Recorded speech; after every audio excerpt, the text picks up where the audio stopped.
Hey Cypress Ridge, Tony Ellswick here in Panama City, Panama. We've been here almost exactly a year now, and the transition has been going well, and we've been excited to see how the Lord has been using us here in Panama. So one of the things we've been doing is working in a local church plant here in the city, where I've been serving as an associate pastor, preaching, leading the youth, leading their prayer night, serving on the session, and those type of things. And that's been encouraging to see how the Lord has been using that work. Also, I've been engaged in a jungle village out in the Darien jungle called La Reserva. We're working with some other missionaries to help plant a church there. So they've been without a church or Christian witness for 40 years. They used to have a pastor and a missionary working in there 40 years ago, but they both passed away in a plane crash at the same time. And so for 40 years, they've been without a church there.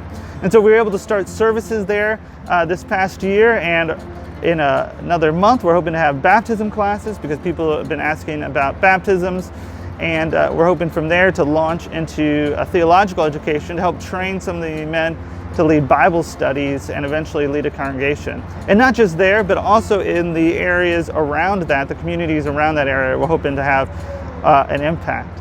In January, I started teaching at a seminary here. So there's a Reformed church that's trying to get and strengthen a seminary that they have. And so I've started teaching some classes there that's been pretty neat and exciting to be able to participate in. So things have been going really well. Also in Nicaragua, one of the pastors that we have trained have actually started a new church. They've started a church in amongst some squatters, a community of squatters near their area.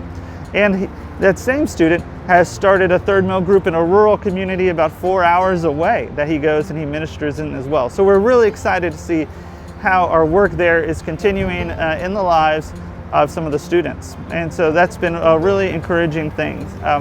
We also have some really exciting doors that appear to be opening this year that we'd love for you to pray about. We have some doors that may be opening for us to continue working more among the Wunan tribe in the Rio Chagres area of Panama. And so that's not too far from Panama City. So there's churches there and there's pastors, and we're hoping that we could maybe start some training with them. So the doors might be opening for that. Also, there's a group of students in the seminary who are starting to work in a community that's part of the Kuna tribe. And so they've asked me to maybe help out some, and so we're praying about that and looking to see how we can come alongside them. It's an interesting situation because the village elders are open to having them come and do sports ministry and to preach the gospel, but they don't want a church because they don't want the Christians who accept Christ to stop also worshiping their indigenous religion. And so that's going to provide some interesting challenges as we try to help spread the gospel in that community. So please be praying for that.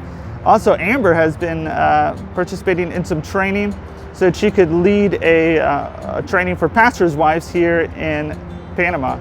And so we're hoping to launch a ministry to pastors' wives here in 2020. So please be keeping that in your prayers as well.